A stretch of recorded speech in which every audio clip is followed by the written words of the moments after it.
Nini, buyekeza futhi ushintshe amaqembu okufunda kanye nalabo abafunda ngababili ekuqaleni kwethemu ngayinye. Kungani? Yonke ingane ifunda ukufunda ngesivinini sayo. Abanye abafundi bayashesha ukufunda ngokucozulula, kanti abanye bathatha isikhathi eside. Kubalulekile ukuba amaqembu okufunda ahlelwe ngokwamazinga okufunda kwabafundi. Ngakho, kumele amaqembu ahlale eshintshwa njalo. Ukusebenza namaqembu anamakhono afanayo kwenza ukuba ukwazi ukukhetha umbhalo ofanele bonke abafundi eqenjini. Kuphinde kwenze ukuba ukwazi ukugxila ekwakheni amakhono afanayo eqenjini lilonke. Uma uhlela abafundi ngamaqembu, kubalulekile kakhulu ukuthi wenze amaqembu abafundi abasahluleka abe nabafundi abambalwa. Kwesinye isikhathi, kungase kudingeke ukuba uthole isikhathi sokusebenza nomfundi ngamunye. Okumele ukwenze: sebenzisa isivivinyo sokufunda ngokugeleza esihlinzekelwe ukukala izinga lokufunda ngokugeleza kumfundi ngamunye. Lokhu kumele ukwenze ekuqaleni konyaka kanye nasekupheleni kwethemu ngayinye. Sesingaqala ke sifundisise. Funda ke. Ubusika buyeza.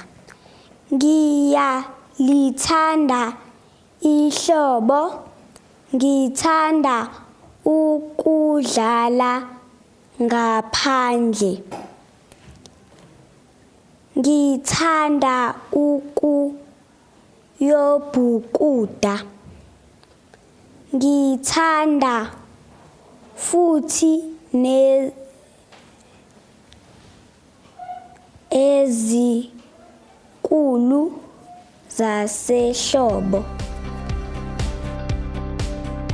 Uma usukuhlolile ukufunda ngokugeleza kwabafundi, bala imiphumela yabo.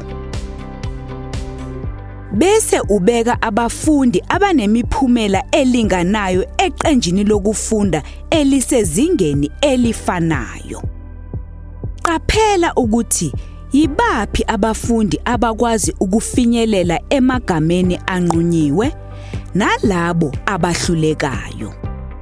Phinda uqaphele izinkinga ezithile abafundi abangahlangabezana nazo uma behlolwa ukuze uzilungise.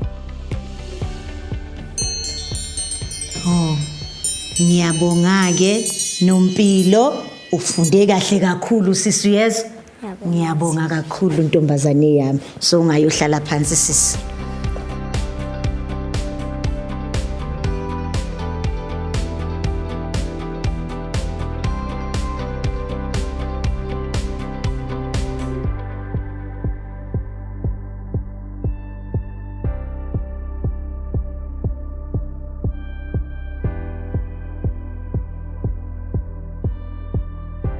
Kubalulekile nokushintshanisa labo abafunda ngababili njalo ngethemu. Abafundi kumele bahlale eduze kophathini babo bokufunda.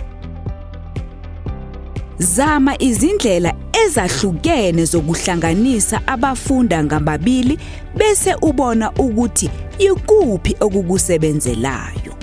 Ungasebenzisa abafundi ababili abanamakhono afanayo. Ungahlanganisa umfundi ofunda kahle nalowo osazama. Ungahlalisa abafundi ngokwendlela abaziphatha ngayo ukugwema ukuxabana noma ukuphazamisa ikilasi.